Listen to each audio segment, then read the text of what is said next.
बिस्मिल्लाहिर्रहमानिर्रहीम। हाल ही में मशरिक़ वुस्ता से आने वाली एक और बगावत की बू और शाही ख़ानदान की अंदरूनी नाराज़गियों ने उर्दून यानी जॉर्डन की सियासत में ख़तरनाक हलचल का आगाज़ कर दिया है। ये खबर देखते ही देखते मिडल ईस्ट और वेस्टर्न मीडिया कवरेज का हिस्सा बन गई और जॉर्डन के शाही ख़ानदान में अंदरूनी खलिश ना चाहते हुए भी मंजर आम पर आ गई। माजूल या साबका क्राउन प्रिंस हमजा कौन है? शहजादा हमजा का इस कहानी से क्या ताल्लुक़ है? या जॉर्डन में हुकूमत किस तरह अपने मुखालिफिन का खामोशी से सफाया कर रही है? मैं हूं अली हसनैन और ये सब आप जानेंगे आपके अपने चैनल इन्फोलीक्स की around the world in 3 minutes के इस सेशन में।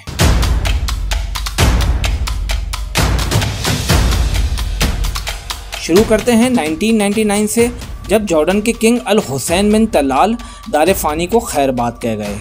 किंग अल हुसैन ने 4 शादियाँ की हुई थी, जिसमें से प्रिंसेस मूना के बड़े बेटे अब्दुल्ला को विरासत में खिलाफत मिली। इसके बरक्स अल हुसैन की चौथी हमसफ़र क्वीन नूर का बड़ा बेटा शहजादा हमजा शुरू से ही किंग अब्दुल्ला का एक तगड़ा हरीफ रहा है। बाप के मरने के 5 सालों तक शहजादा हमजा वली अहद रहा, जबकि 2004 में किंग अब्दुल्ला ने इससे वली अहदी का टाइटल भी छीन लिया, जिसके बाद उसकी किंग अब्दुल्ला के खिलाफ मुहिम जोई ने मज़ीद जारहाना अंदाज में पेशकदमी शुरू कर दी।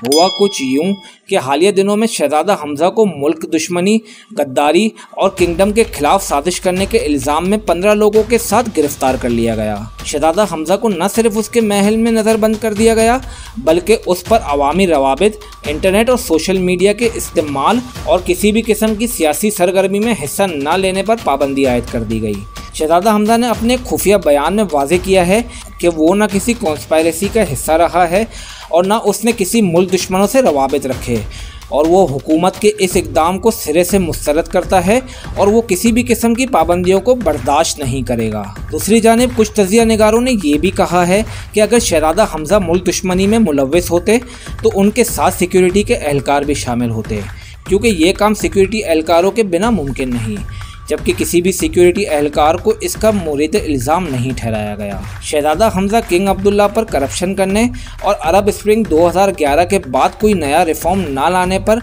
न सिर्फ तनकीद कर रहा था, बल्कि देहाती इलाकों में उसने अवामी राब्तों को तेज़ कर दिया था, जिसकी वजह से उसका असर व रसूख जॉर्डन में बढ़ता चला जा रहा था।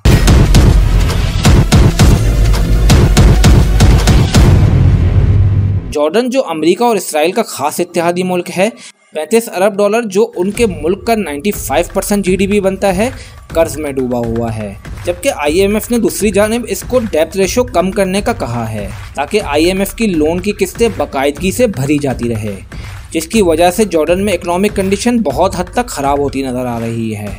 जबकि शहजादा हमजा की मां ने एक ट्वीट में इंसाफ की उम्मीद जाहिर करते हुए अपने बेटे को बेगुनाह करार दिया है, और दूसरी जानिब USA और अरब के तकरीबन तमाम तर ममालिक ने हमजा के खिलाफ हुकूमती सपोर्ट करने का इशारा भी दिया है, जिसमें Oman, Yemen, Palestine, Iraq, Kuwait, Saudi Arab और UAE और दीगर ममालिक शामिल है।